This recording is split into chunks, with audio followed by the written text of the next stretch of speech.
This is number 2 from the practice problems at the back of the packet. A daredevil tries to jump a canyon of width 10 meters. To do so, he drives his motorcycle up an incline sloped at 15 degrees. What minimum speed is necessary to clear the canyon? So what's going on? We've got a daredevil trying to jump over this 10-meter wide canyon. So 10 meters from here to here.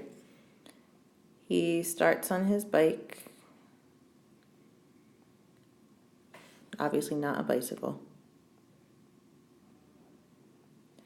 Here's my lovely drawing skills. And he's going up at an angle of 15 degrees. So let's draw the XY chart. We know that the canyon is 10 meters wide, so his total delta X will be 10 meters. We know that the angle is 15 degrees, so theta equals 15 degrees. Remember, with projectile motion, you're always just using the angle it gives you.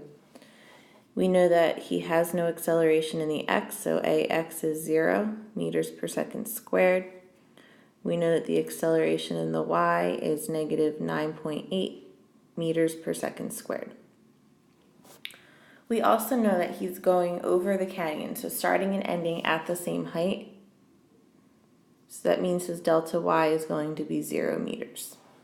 What are we looking for? The minimum speed. So we're looking for whatever that vi is. Let's start by looking in the vertical. Delta y equals 1/2 a t squared plus v initial in the y t. We don't know time. We do know that delta y is 0 though, so that goes away. Let's rearrange this. I'm just going to get rid of the 1/2, multiply everything by 2. So multiplying everything by 2. We get 0 equals a t squared plus 2 v initial in the y t. Negative a t squared equals 2 vi y t. T's go away. So negative at equals 2 v initial in the y. I don't know time and I don't know v initial in the y. However, I do know that v initial y is equal to v initial times the sine of the angle. So that angle is relevant. So let's substitute that in.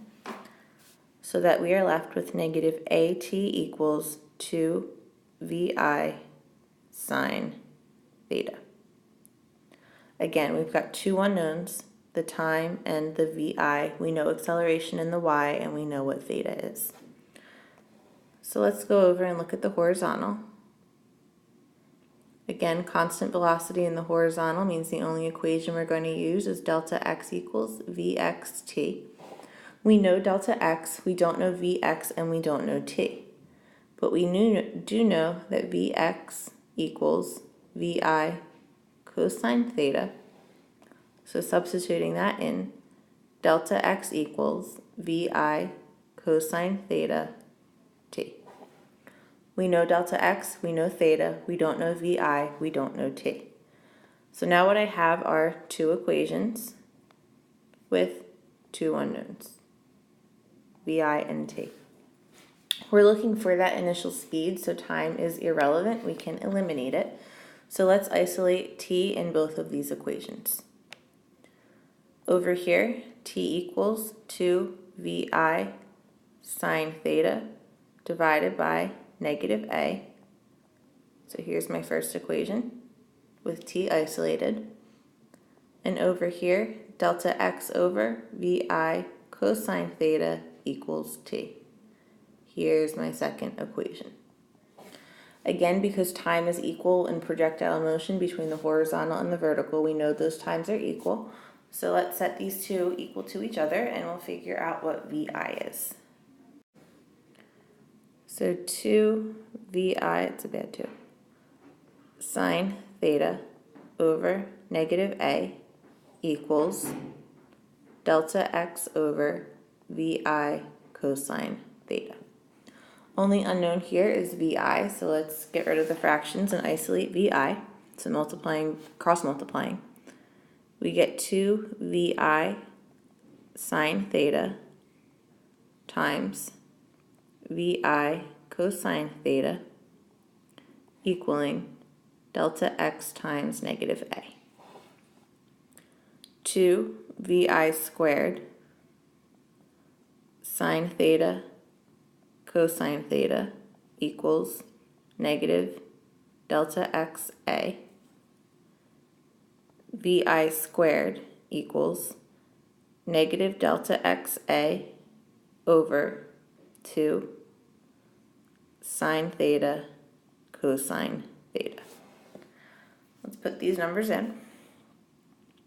VI squared equals negative 10 meters times negative 9.8 meters per second squared over 2 sine 15 degrees cosine 15 degrees.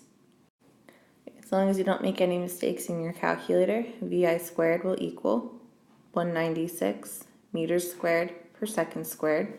Taking the square root of 196, VI equals 14 meters per second.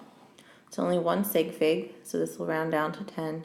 So the minimum speed that the Daredevil needs to clear the canyon is approximately 10 meters per second. You could have, instead of solving for VI, solved for time. Again, it was not relevant because we didn't need it, but if you went that way, you still should have ended up at the same answer. The problem just would have taken a couple more steps. So it was a substitution problem. We only had 2 equations and 2 unknowns. It was up to you what you wanted to solve for based on what we needed.